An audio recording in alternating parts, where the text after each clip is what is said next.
नमस्कार जय हिंद प्यारे नमस्कार जय हिंद प्यारे विद्यार्थियों, मैं के पुनिया आप सभी का अपना स्वागत करता हूं। प्यारे विद्यार्थियों, आज गृह विभाग द्वारा एक लेटर जारी किया गया जिसमें एसआई भर्ती परीक्षा 2021 को रद्द करने का हवाला दिया गया है। 3-4 महत्वपूर्ण बिंदु और भी इस पीडीएफ में दिए गए हैं, उसको भी अपने देखने वाले हैं। क्या वाकई में इस आदेश के आधार पर अपने ये मानने की एसआई भर्ती परीक्षा रद्द हो गई है, या इस आदेश के बाद में कोई अन्य आदेश और जारी होगा जो इस भर्ती को रद्द करने के संदर्भ में रहने वाला है। 3-4 महत्वपूर्ण बिंदु को आज के सेशन में देखने वाले हैं। तो देखिए, ये यहाँ पर जो आज लेटर जारी हुआ है उसमें ये राजस्थान सरकार गृह विभाग द्वारा जारी किया गया लेटर है। इसका विषय जो है वो रखा गया है राजस्थान पुलिस उप निरीक्षक भर्ती परीक्षा 2021 को रद्द करवाने के संबंध में। यहां से आप समझिए, रद्द अभी नहीं किया गया है, रद्द करवाने के संबंध में आवश्यक कार्रवाई करने के संबंध में ये लेटर जो है वो जारी हुआ है। इससे ये पॉसिबिलिटी बनती है कि आने वाले समय में गृह विभाग द्वारा दोबारा इस भर्ती को रद्द करने के संदर्भ में भी लेटर जारी किया जा सकता है। लेकिन इस भर्ती को रद्द करने के पीछे भी कई रीजन रहते हैं, उन पर भी अपनी बात करेंगे। यहाँ ये जो उपरोक्त विषय अंतर्गत दिया गया है इसको अब देखने की आवश्यकता नहीं है। ये जो 5 नंबर पॉइंट, ये देखो, एसआईटी द्वारा की गई अनुशंसा नियमानुसार है। इसमें 3 बिंदु रखे गए हैं, ये मैं आप लोगों को बताना चाहता था। इसमें आपको थोड़ा कम दिख रहा होगा, मैं थोड़ा सा और इसको बड़ा कर लेता हूं ताकि आपको अच्छे से यहां पर दिख जाए। हाँ, अब देखिएगा आप थोड़ा इसमें पहला जो बिंदु दिया गया है उसमें लिखा है उप निरीक्षक पुलिस प्लाटून कमांडर भर्ती परीक्षा 2021 को निरस्त किया जाए। ठीक है, परीक्षा निरस्त करने के साथ ही नई भर्ती की विज्ञप्ति जारी हो। इसमें पहला पॉइंट ये इसमें कहा गया है कि पीछे जो भर्ती परीक्षा का आयोजन हुआ था उस भर्ती परीक्षा को रद्द करके नई विज्ञप्ति जारी की जाए, नए पदों को जोड़ करके। ठीक है, उसके बाद में इस परीक्षा में शामिल अभ्यर्थियों को ही कम से कम 3 महीने का समय देकर पुनः परीक्षा का आयोजन करवाया जाए। उम्र में छूट देने की भी अनुशंसा है। यानी कि इसमें जो फॉर्म फिल कर चुके जो अभ्यर्थी हैं पहले से, उन्हीं को ही 3 महीने का समय दिया जाए और 3 महीने के अंतराल के पश्चात एक परीक्षा का आयोजन करवाया जाए और उस परीक्षा में वही अभ्यर्थी शामिल हो सकेंगे जो पहले फॉर्म फिल किया था, जिन्होंने जो पीछे 2021 में भर्ती परीक्षा का आयोजन हुआ उस समय जो अभ्यर्थी इस भर्ती परीक्षा में शामिल हुए उन्हीं को ही पुनः यहाँ पर मौका मिलना चाहिए। और साथ ही उम्र में छूट देने की अनुशंसा भी यहाँ की गई है, क्योंकि उस समय अभ्यर्थियों की कईयों की दिनांक जो है वो पूरी हो रही थी। जो निर्धारित प्रारूप जो दायरा होता है आयु का वो पूरा हो रहा है या पूरा उनका हो गया है, तो उनको छूट दे करके इस भर्ती परीक्षा में सम्मिलित किया जाए।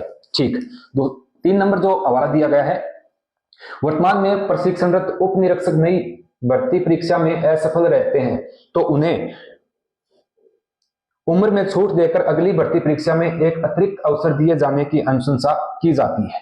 अगली भर्ती है तो भी छूट देने की अनुशंसा यहाँ की गई है। अब ये बातें यहाँ कही गई हैं, ये पहला लेटर जो जारी हुआ है इसका मतलब ये नहीं कि इससे अपने ये माने की पूर्णतः रद्द हो चुकी है। ये रद्द करवाने के संबंध में है, मैं पहले भी आपको इसके बारे में बता चुका हूं। यहाँ देखिए, राज्य सरकार द्वारा महानिदेशक पुलिस राजस्थान द्वारा की गई उक्त अनुशंसा एवं संबंध में एसआईटी द्वारा पेश रिपोर्ट को विधिक राय हेतु अधिवक्ता राजस्थान उच्च न्यायालय जयपुर को प्रेषित किया गया है, जिस पर महाधिवक्ता द्वारा दिनांक 14/9/2024 को उक्त भर्ती प्रक्रिया को रद्द किए जाने के संबंध में राय प्रदान की गई है। कहने का मतलब ये क्या हुआ कि कोर्ट में जो सिस्टम चल रहा था, कोर्ट माननीय जो अपने महाधिवक्ता है उनके द्वारा ये कहा गया है कि इस भर्ती प्रक्रिया को रद्द किया जाए। कोर्ट का ये एक हवाला दिया गया है। ठीक है, कोर्ट के द्वारा कोई चीज को रद्द करने के संबंध में कोई लेटर जारी होता है तो इससे ये पॉसिबिलिटी बनती है कि आने वाले समय में इस भर्ती परीक्षा को रद्द किया जा सकता है। इसके रद्द के संबंध में पूर्णतः भी एक पत्र जारी हो सकता है। महानिदेशक पुलिस राजस्थान द्वारा की गई उक्त अनुशंसा एवं इसके संबंध में एसआईटी द्वारा पेश रिपोर्ट के संबंध में महाधिवक्ता राजस्थान उच्च न्यायालय जयपुर से प्राप्त राय माननीय मुख्यमंत्री महोदय पुलिस प्लाटून कमांडर भर्ती परीक्षा 2021 के संबंध में परीक्षण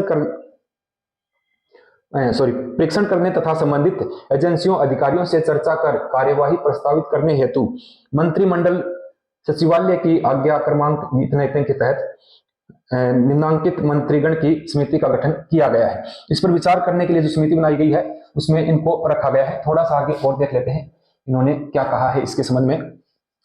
ये वो मंत्रिमंडल की टीम है जो इसमें है, इनको देख लीजिए आप। माननीय मंत्री खाद्य एवं नागरिक आपूर्ति विभाग के मंत्री हैं बाबूलाल खराड़ी भी इसमें शामिल रहेंगे। श्री जाट सिंह वेदम माननीय राज्य मंत्री गृह विभाग जो है ये, और डॉक्टर मंजू माघवार माननीय राज्य मंत्री जो है ये इसके सदस्य रखे गए हैं। ये वो सदस्य टीम है जो ये इस पर जो कोर्ट का जो फैसला आया है कि इसको रद्द किया जाए, उसके लिए जो सदस्य संख्या गठित की गई है वो सदस्य यहाँ पर है। उक्त समिति द्वारा अतिरिक्त महानिदेशक कोर्ट एवं राज्य सरकार द्वारा इस संबंध में विद्वान महाधिवक्ता से ली गई राय दोनों अवलोकन व मनन किया गया है। ठीक है, उसके बाद में कोई अहम बात है तो मैं आप लोगों को बता देता हूं। समिति के समक्ष प्रस्तुत समस्त तथ्यों विशेषकर महाधिवक्ता की राय के मद्देनजर उक्त भर्ती परीक्षा जो प्रारंभ से ही दूषित सिद्ध हो रही थी, जहां अनुचित साधनों के अयोग्य अभ्यर्थियों को चुना गया था, वे अभ्यर्थी राजस्थान पुलिस का ध्येय आमजन में विश्वास, अपराधियों में भय को सही रूप में चरितार्थ नहीं कर पाएंगे। कहने का मतलब यह है कि जो पीछे इसमें भर्ती प्रक्रिया में गड़बड़ हुई है तो उसके संबंध में ये बात कही गई है। ठीक है, नीचे लास्ट वाली पत्रावली में देख लेते हैं। समिति द्वारा की गई उक्त अभिशंसा के साथ पत्रावली माननीय मुख्यमंत्री महोदय अवलोकनार्थ एवं अनुमोदन हेतु प्रस्तुत की गई है। ठीक है, तो ये जो लेटर जारी हुआ है, ये कोर्ट का जो आदेश आया, महाधिवक्ता महोदय हैं उन्होंने इसको स्पष्ट किया है कि इस भर्ती परीक्षा को रद्द किया जाए। उसके बाद एक टीम का गठन किया गया है जिसमें कई जो अपने माननीय मंत्री हैं उनको रखा गया है, वो अब इस पर डिस्कस करेंगे और उसके बाद मुझे लगता है आने वाले समय में इस भर्ती परीक्षा को रद्द भी किया जा सकता है। अब रद्द न होने के पीछे कई कारण ये हो सकते हैं। कौन कौन से कारण सर इसमें हो सकते हैं उस पर भी अपने बात कर लेते हैं। देखिए, कोई भी प्रशिक्षण अगर प्राप्त करता है तो विशेष रूप से अगर फोर्स में कोई प्रशिक्षण ले लेते हैं तो उस पर काफी खर्चा जो है वो आ जाता है, क्योंकि इनका लगभग प्रशिक्षण जो है वो पूरा हो चुका है। जो अभ्यर्थी थे जो 100 के लगभग पकड़े गए थे उनको तो पहले ही ट्रेनिंग सेंटर से बाहर कर दिया गया था, वो तो एसओजी की गिरफ्त में थे। लेकिन जो प्रशिक्षण ले चुके हैं इन पर मंत्रिमंडल जो है वो क्या राय लेता है, किस प्रकार से क्या होता है, और आने वाले समय में जो अभ्यर्थी प्रशिक्षण ले चुके हैं ये भी एक बार कोर्ट की तरफ अपना रुख करेंगे तो भर्ती किस ओर पलटवार लेती है। अभी संभावना काफी ज्यादा ये है कि जब कोर्ट का फैसला आ गया तो भर्ती प्रक्रिया रद्द की कगार पर ही जाने वाली है।